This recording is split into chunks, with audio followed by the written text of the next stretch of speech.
Ассалаумағалейкум достар, қалайсыздар? Бұл Нұр Нұрмашылов. Біздің бүгінгі шығарылым осы аптаның соңында болатын UFC Fight Night'қа арналмақ. UFC Fight Night'тағы басты main event бұл.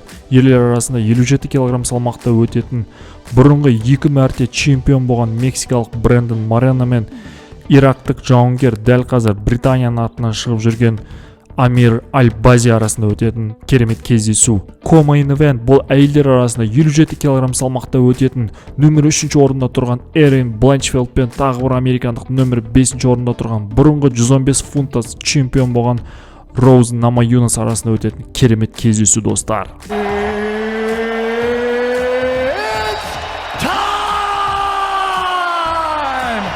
Достар, бұл шығарылым барысында біз бас-аяқ 10 кездесуге тоқталатын боламыз. Әрине, біздің ең бірінші тоқталатын кездесу бұл ерлер арасында 57 кг салмақта өтетін main event. Бұрынғы 2 мәрте чемпион болған мексикалық аңыз адам Брэндон Морено мен оның қарсыласы осы салмақта нөмір 3 орында рейтингте тұрған ирактық Амир Аль-Бази арасында өтетін керемет кездесу достар.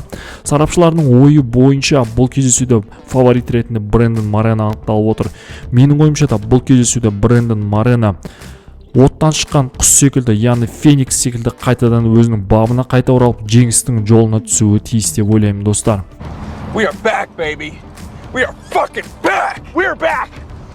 Classic. We are back. Өзіміз білетіндей, Брэндон Морено өзінің соңғы кездесуінде осы жылдың ақпан айында Брэндон Ройвалға UFC Mexico City'де өткен Fight Night'та жеңілген болатын. Ал Амир Аль-Бази өзінің соңғы кездесуінде өткен жылы өткен Fight Night'тардың бірінде Жаңа Зеландиялық Кай Кара Францты жеңген болатын. Брэндон Морено жалпы карьерасында бас-аяғы 31 кездесу өткізіп 21 жеңіске жетіп 8 жеңіліс тауып екеуінде тең түскен. Ал оның қарсыласы Амир Аль-Бази бас-аяғы карьерасында 18 кездесу өткізіп оның 17-сінде жеңіске жетіп біреуінде жеңіліс тапқан достар. Maybe not today, maybe not tomorrow, and maybe not the next month. Pero only one thing is true. I will be champion one day. I promise. I promise. Одан кейінгі біздің тоқталатын кездесу бұл әйелдер арасында тағы бір 125 фунт салмаққа дейінгі, яғни 57 кг салмаққа дейінгі өтетін кездесу. Франциялық титулға үміткер Манон Фюродан кейінгі титулға үміткер кім болады деген сұраққа жауап беретін боламыз. Американдық нөмірі 3 орында тұрған Эрин Бланчфилд пен 115 фунт салмақта, яғни бұрынғы 52 кг салмақта чемпион болған дәл қазіргі сәтте осы салмақтағы нөмір 5 орында тұрған американдық Роуз Намаюнас арасында өтетін кездесу. Бұл кездесуде сарапшылардың барлығы Эрин Бланчфилдті фаворит ретінде көріп отыр. Ал менің ойымша бұл кездесуде Роуз Намаюнас төрешілердің шешімімен болмаса техникалық нокаутпен жеңуі тиіс деп ойлаймын достар.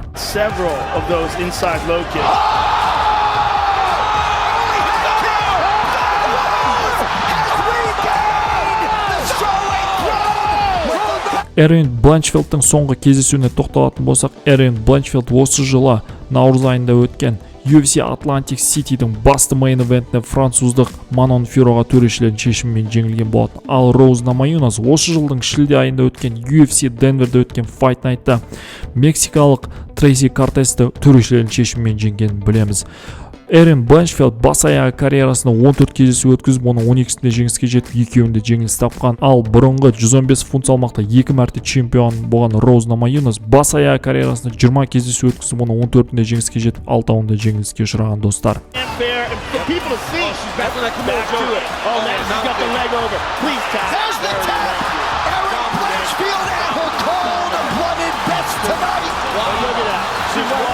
Одан кейінгі тоқталатын кездесу достар, бұл ерлер арасында аса ауыр салмақта 265 фунт салмақта өтетін шоумен американдық нөмір 11 орында тұрған Дерек Льюис пен оның қарсыласы бразилиялық Джонатан Денис арасында өтетін керемет кездесу.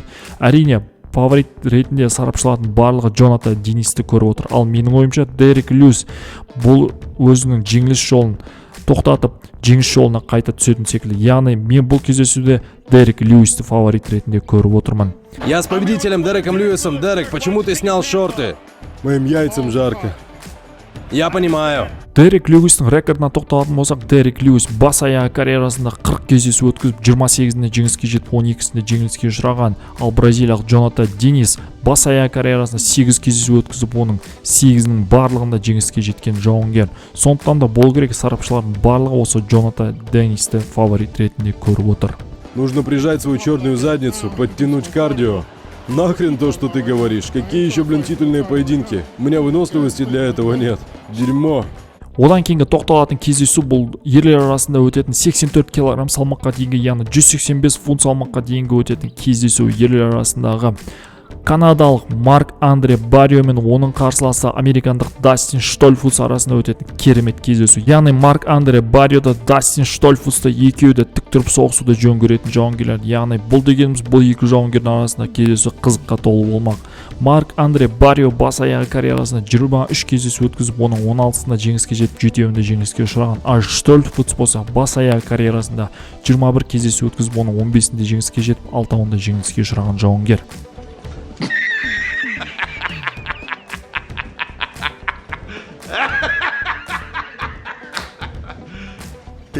Одан кейінгі біздің тоқталатын кездесу бұл ерлер арасында осы Fight Night'ның мейн кардын ашатын Канаданың дәл қазіргі сәттегі UFC-дағы басты үміттерінің бірі Майк Мелот пен оның қарсыласы Тревин Джайлс арасында өтетін 170 фунт салмаққа дейінгі, яғни 77 кг салмаққа дейінгі өтетін тартысты кездесу. Сарапшылардың ойы бойынша әрине бұл кездесуде Канаданың басты үміті Майк Мелот фаворит болып отыр. Менің ойымша да бұл кездесуде Майк Мелот жеңіске жетуі тиіс. Майк Мелот жалпы рекордына тоқталатын болсақ, бұл жауынгер бас аяғы карьерасында 13 кездесу өткізіп, оның 10-да жеңіске жетіп, 2-інде жеңіске жатып, 1-інде тең түскен жауынгер. Ал Тревин Джайлс болса бас аяғы 22 кездесу өткізіп, оның 16-сында жеңіске жетіп, 6-ында жеңіліске ұшыраған. Өзіміз білетіндей, Майк Мелот жалпы тік тұрып соғысуды жөн көретін жауынгер. Сонымен қатар бұл жауынгердің жалпы күрес стилі мен джиу-джитсу стилінде атап өтуіміз керек. Осыған да байланысты менің ойымша Майк Мелот фаворит болуы тиіс, достар.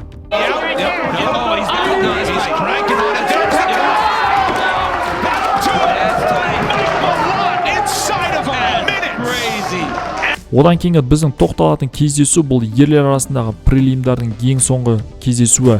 Канаданың UFC-дағы аңыз адамдарының бірі Эймон Захаби мен тағы бір аңыз адам бразилиялық 135 фунт салмақтағы Педро Муньос арасында өтетін керемет кездесу.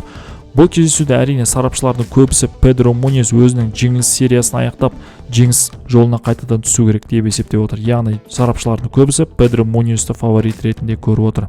Менің ойымша да бұл кездесуде Педро Муньос сәл ғана басымдықпен фаворит болуы тиіс, бірақ дегенмен де Эймон Захабидан да тосын сый күтіп қалуымыз әбден мүмкін, достар.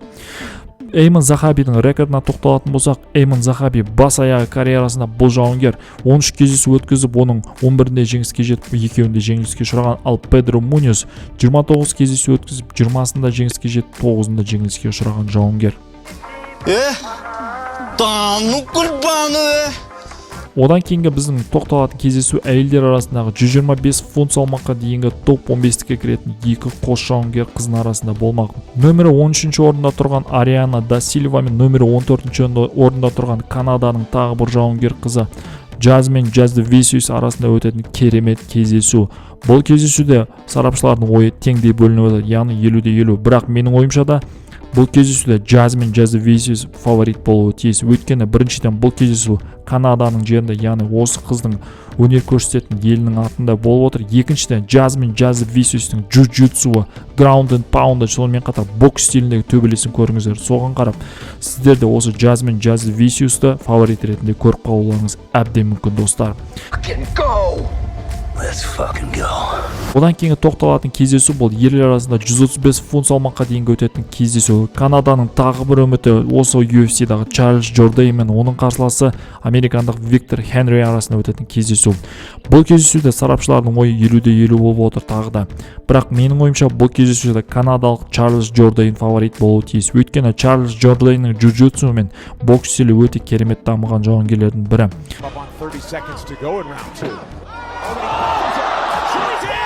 Knocks out the Superboy, getting it done in the far east. Одан кейінгі біздің тоқталатын кездесу бұл ерлер арасында аса ауыр салмақта 265 фунт салмаққа дейінгі өтетін кездесу.